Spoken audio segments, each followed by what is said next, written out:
Online access for many children is becoming more personal, more private, but less supervised. Sabi po yun ng architect na yan. May sarili ng Facebook account ng anak. No. Sino mayroong sarili ng Facebook account? Hindi namin umuskan. No, yung sa mga grade schooler na binibigyan ng cellphone, nagawa ng account. Sabi ko sa inyo kanina, anong mga technique ng mga bata ina-follow sa'yo? Para hindi nila makita, hindi nyo rin makita. Pag nag-post sila, naka-exclude kayo. Alam niyo ba yung pwede yung gawin? Para hindi nyo makita. Ito pa ang malala. Kunyari, nahuli nyo na sila doon. Gagawa pa ng secret account. Na ang pangalan ay na hindi nyo makala ang pangalan. Ang profile picture ay anime. At na sila mapopost ng rant tungkol sa inyo. Na wala kayong kaalam-alam. May mga GCs na hindi nyo alam. Dahil alam nyo lang na nakatago na ganyan. Pero, hindi naaral para lang, alam ko yan anak, may ganyan kayo. No? Pero, lahat natin ito, para maging aware tayo na maaaring mangyari itong mga bagay na ito. And, para maintindihan natin yung safe approach nga natin. Ito ang pinakamas mabigat ngayong umaga. Ito ang mga risks of the digital world. Number 1 is addiction, when the platform takes control of your time and choices. Number 2 is the predators, when someone in the platform manipulates you and exploits you. Number 3 is pornography, when the platform steals your innocence and distorts your values. And number 4 is violence, when the platform fuels aggression and desensitizes you. Isa-isahin natin, nabigyan ko kayo ng statistics. Addiction. In 2015, the Philippines was considered social media capital of the world. Pero napanta na yung goodness na ito. Hindi na tayo number 1. Ang number 1 ang Kenya. Yes. Pero number 1 pa rin tayo in watching vlog and online music videos. Diba? Kaka-Blackpink natin yan. Mga tayo. Apat to, isang buong araw, 10 katugtog. Tapos nanonood ka pa. Number 1 ang Pilipinas. Sa kakapanood ng vlogs, kaka-Alex Gonzaga nyo, Tony Talks nyo, at iba pang mga vloggers. Number 2, number 1 din tayo in playing video games. Imagine, sino ba nag-video games? Hindi naman maraming tatay ba nag-video games ngayon? Kasi Gin ang haba. Hindi, I mean, ang nag-video games yung mga kabataan. Di ba? Pero, imagine, around the world, consider tayo number 1 in playing video games. Ibig sabihin, sobrang daming oras ang ginugulong ng ating mga kabataan sa paglalaro online. Number 4 naman tayo in using social media daily. Anong mga platform ginagamit? Unang-una ay Facebook. Number 2, Instagram. Number 3, TikTok. Sino may Facebook dito? Taas kamay. Hindi naman nakaano ito. Facebook? Instagram. Yan, mga bata kasi ito. TikTok. Shopee. Kachat din ba yung mga ginawa niyo pang natin hingin-hinginan discount. Pero yun nga, in the Philippines, 86.8% of the school-age children, manapasok mo sa school, 10 to 30 use social media, and 53.5% use it daily. According to the PSA 2020. Inuhasan nga tayo ng Kenya, South Africa, at Brazil sa social media araw-araw. Pero, Imagine, 86.8% pa rin. Ngayon, ang sabi ng mga scientists, ang addiction sa social media, kaya nga nila ito tinawag na addiction. Because it's just like any other addiction. No? Yung addict talaga. No? Matutukan. Kung sabihin ng makulmatas, ito kang ang mga addict sa social media. Matutukan tayo. Wala matira. Dahil it's just like that, sabi ng mga scientists. Yung pag-addict sa social media, katulad ng pinaparehab, pero hindi kahirap humiwalay sa habits mo sa pamamahay. Sabi dito, social media addiction refers to excessive, sobra-sobra, and compulsive, hindi makikilan, no? The use of social media platforms that interferes daily functioning and lead to negative consequences in various aspects of life. No? Yun nga yung nabubuyan na. Maya-maya na yung napatay na cellphone, hindi nakatulog. May science behind that. No? Kasi sabi nila yung blue light ng phones nyo really cause the eyes, your eyes. Napatayin din naman, bubuksan nyo naman, scroll na. Hanggang maabutan nyo yung mga nagpaparabol ng madaling araw. Inanawas ng alas 6, madaling araw pa palubog. So ito ang mga characteristics. Lose track of time while online. Late lagi sa scroll. Dahil hindi agad naliligo kaka-scroll. Distress with internet connection restricted. Kung walang internet dito sa chapel, marami nga, hindi na kagulo na. Hindi na matay ang mga isip. Sleep difficulties.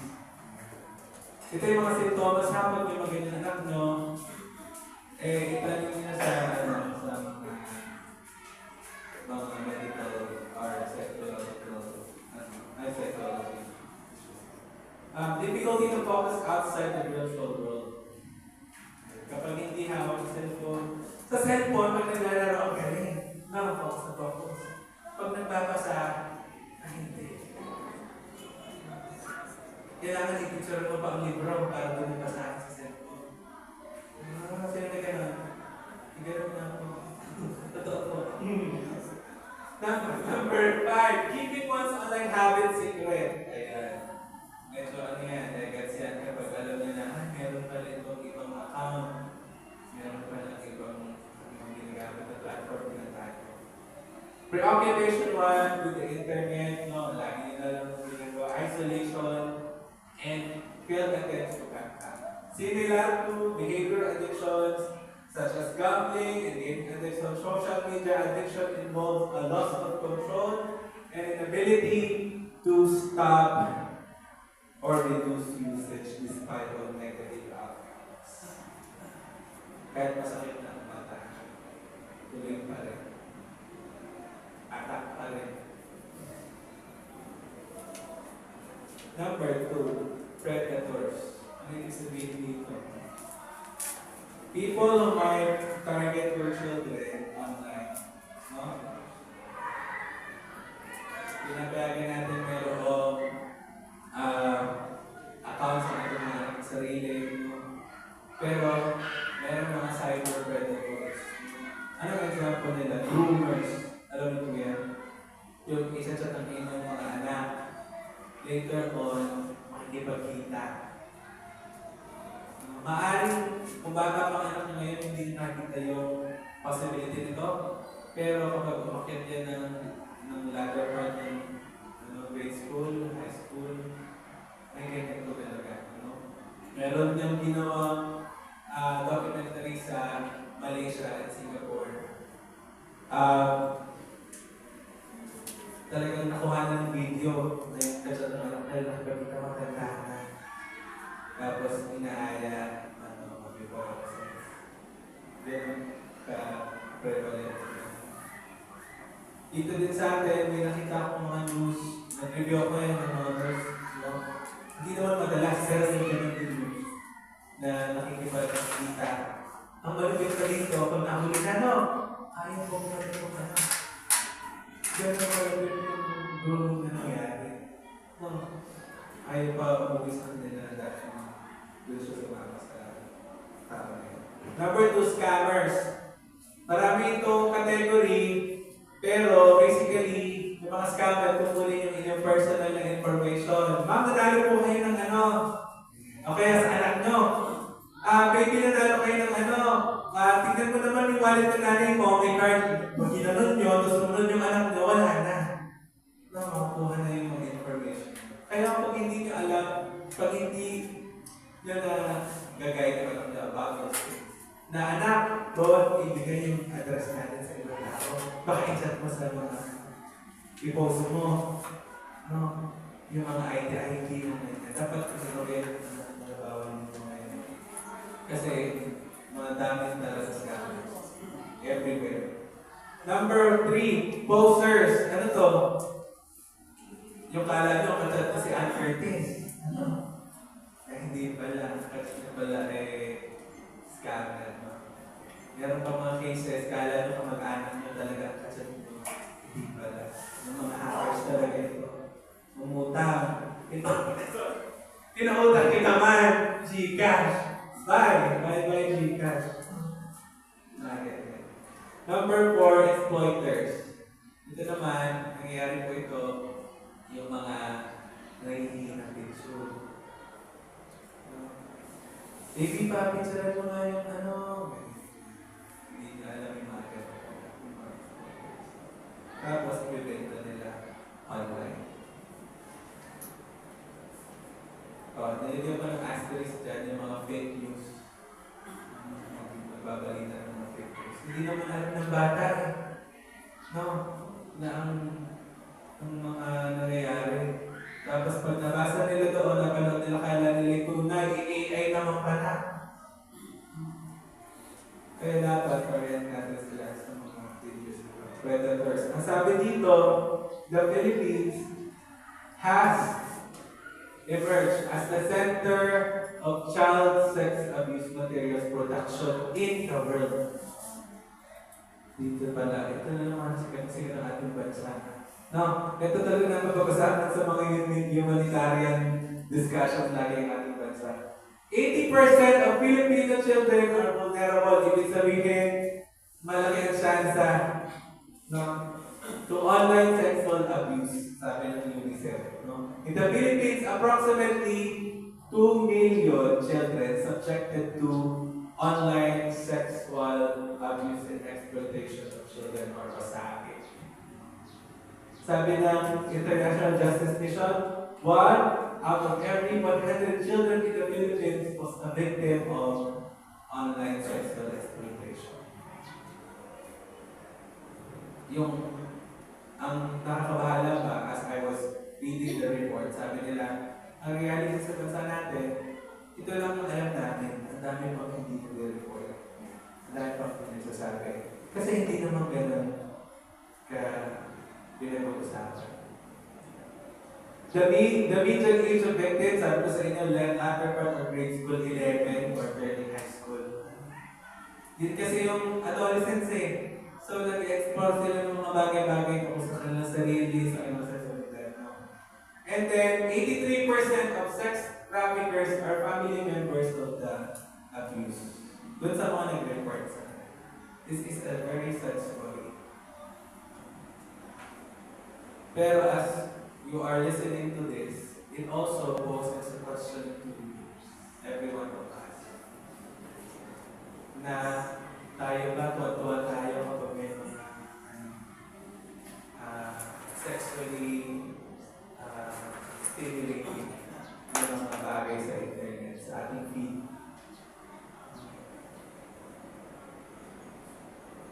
And somehow, yun na yung naging habit natin. Hindi natin alam na nag-victimize na pala yung next generation. Kasi alam nyo, minsan nanonood ako ng mga vlog, ganun talaga eh, kala nyo ayos-ayos sa una. Maya-maya, masas na ng mga content. Eh, paano na sa bata? wala namang control doon na bawal ito sa bata. Pag-scroll ng bata ko, anong trending makikita. Number 3, pornography. Sabi dito, madali na, mas madali na ngayon dahil sa cellphone, dahil sa internet, ma-expose ng mga bata sa pornography kahit unintentional, kahit na accidentally makita nila. So, anong affected sa mga bata? Desensitize nila. No, hindi nila alam na mali pala yun. Number 2, negative self-concept. No, makuparalaman yung sarili sa iba. And disinformation. Akala nila ganun-ganun na lamang yun. Ano? Kaya nga galing si Risa and Taveros no? Dahil kasi mga bata na bubuntis. Ano pa lang? Matagal naman na itong issue, pero madami ng padami ang mga kabataan na nagiging bata pagulang dahil sa influence ng media. Sabi dito, 55% of children surveyed dito sa survey ng Disruptive Harm ng 2023 did not know how to report harmful content on social media. Diba? Diba sa Facebook, kunyari ka, pag sa pastos, pwede siya report. No, maraming kabataan din na alam niyo. 44% said they did not know where to get help.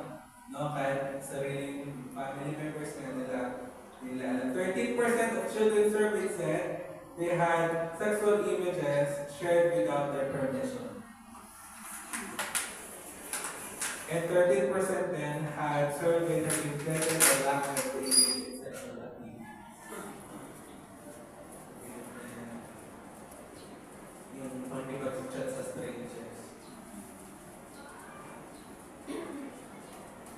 Masyado na seryoso yan. Dito tayo. Violence. Nilagay ko talaga yung parang makaintindihan pa. Violence. Hindi yung tinutugtog ha. Violence talaga. Online violence is pervasive. Ibig sabihin, talagang nandyan lagi yan sa online world. So according to our cyber bullying research in which we study parenting between ages 10 to 18, 21% of parents claim that their children have been cyberbullied. Minsan hindi mo talaga ito. Sino bang bata hindi naman magsusumbong lagi ng bata. Nung pala ay binubuli na siya online. Sa chat, sa comments, isasali sa GC, tapos ikikikulin. Ganun, no? Ano ang kita nila cyberbullying? Ano ba? Self-harm. Kung nakikita yun, nagtatatalo kung saan-saan. Nagagaya ng bata, hindi nila alam, fake pala, AI pala.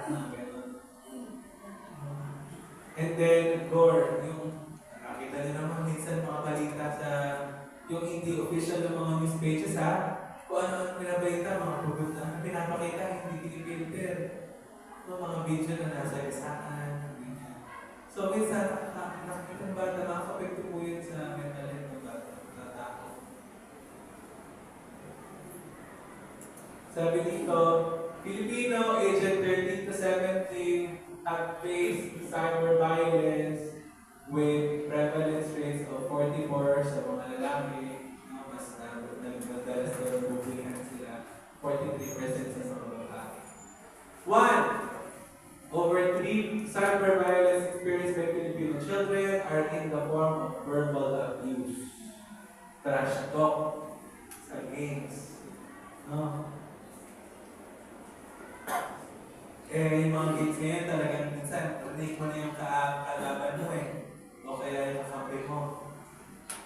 Ay talagang nagmumurahan. Tsaka kahit yung mga malulod ang anak nyo ng mga gamers, nagmumurahan talaga sila. Paano po ba expect na hindi matuto ng anak mo yung mga yung kung gano'n pala yung exposure niya?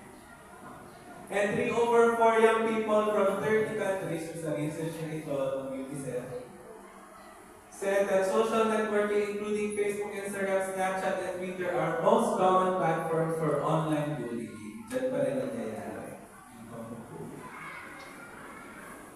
So, yun ang mga realities ng digital world, no? May mga benefits ito as it allows us to communicate faster, yung geographical distance na wala. Pero, nadami din na maaaring ma-expose ang inyong mga anak sa mga inappropriate their age, mga bagay na katulad ng gagawin. Maaaring addiction, ano yung apat? Addiction, predators, pornography, and violence. Magkaroon tayo ng saglit na break. I will play a short video about naman sa kung paano yung exposure, too much exposure to social media would affect your child's brain. Sige. Lima lang po na. Dapat bakit po kayo lagi po napunta dito? Magdito tayo Ayun na dyan. lang ha. Ano to? Pasapol pala. So mamaya yung mga malalaki ito ako. Ayan, patingin pa lang daw po. Una, ito ay courtesy ng Carver Academy nila Ma'am Gemma. Ito ay mga pants? Rato. May pants, may shirts. Trousers, Kung hindi kasya sa inyong mga anak, i-share yan sa iba. Si Miss Shirley Tumulba. Hindi ka, ayan. After ng session natin, pwede pa ulit mag-comment yung link nyo pakibabalik yung link nyo dito.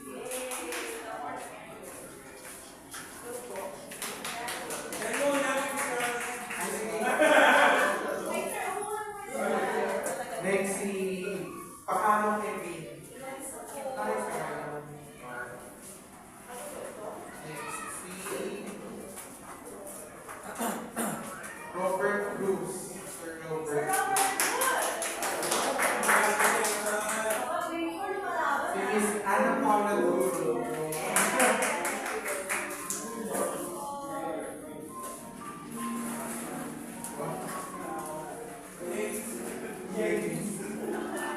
Ito si Rachel, Ma'am Rachel.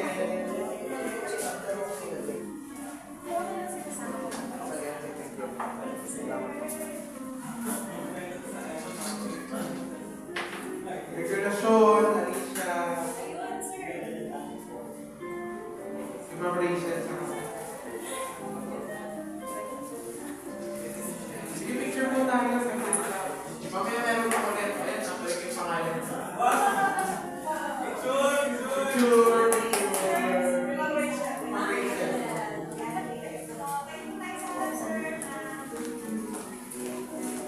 Adjust po kayo.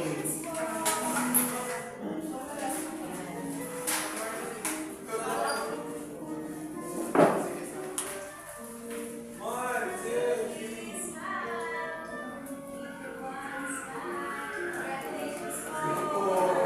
Ay, mag-stocks muna. Hanggang 11 sa